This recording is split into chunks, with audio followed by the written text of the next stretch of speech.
गांव कालीगढ़ का नाम सुनते ही लोगों के रोंगटे खड़े हो जाते थे। यह गांव एक भूतिया हत्याकांड के कारण कुख्यात था। करीब 15 साल पहले यहाँ एक अमीर जमींदार रघु ठाकुर की बेरहमी से हत्या कर दी गई थी। लोगों का कहना था कि वह अपनी हवेली में अकेले रहते थे और किसी से ज्यादा मिलजोल नहीं रखते थे। एक रात उनकी खून से लथपथ लाश हवेली के आंगन में पड़ी मिली, लेकिन अजीब बात यह थी कि उनकी मौत कैसे हुई यह कोई नहीं जान पाया। न ही उनके शरीर पर किसी हथियार के निशान थे और न ही कोई जबरन घुसपैठ का सुराग। पुलिस ने जब जांच शुरू की तो पहले अफसर इंस्पेक्टर अरविंद 3 दिन बाद ही रहस्यमय तरीके से अपने ही घर में मृत पाए गए। इसके बाद जो भी अफसर इस केस को सुलझाने की कोशिश करता या तो गायब हो जाता या फिर भयानक मौत मरता। एक नया अफसर, एक नई उम्मीद। 15 साल बाद इंस्पेक्टर करण को इस मामले की दोबारा जांच का जिम्मा सौंपा गया। वे तर्कशील थे, भूत प्रेत पर विश्वास नहीं करते थे, लेकिन जैसे ही वे हवेली के अंदर गए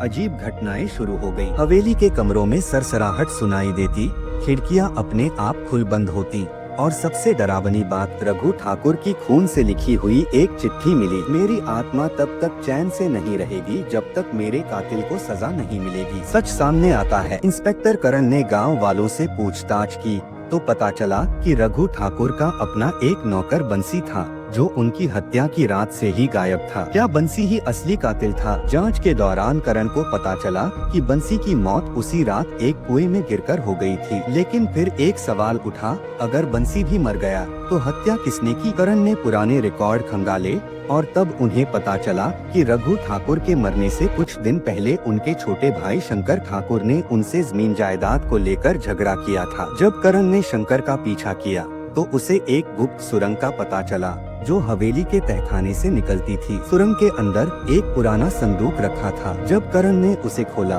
तो अंदर कुछ चिट्ठियां मिली जिनमें साफ लिखा था कि शंकर ने लालच में आकर अपने भाई को जहर देकर मारा था और बंसी को इस जुर्म में फंसाने के लिए उसे भी मार दिया। अंतिम रहस्योद्घाटन। करण ने शंकर को गिरफ्तार कर लिया, लेकिन तभी हवेली में तेज हवा जोर चलने लगी, खिड़कियां जोर से पटकने लगी और ऐसा लगा जैसे कोई जोर से हंस रहा हो। अचानक एक परछाई हवेली के बरामदे से गुजरती दिखाई दी और फिर गायब हो गई।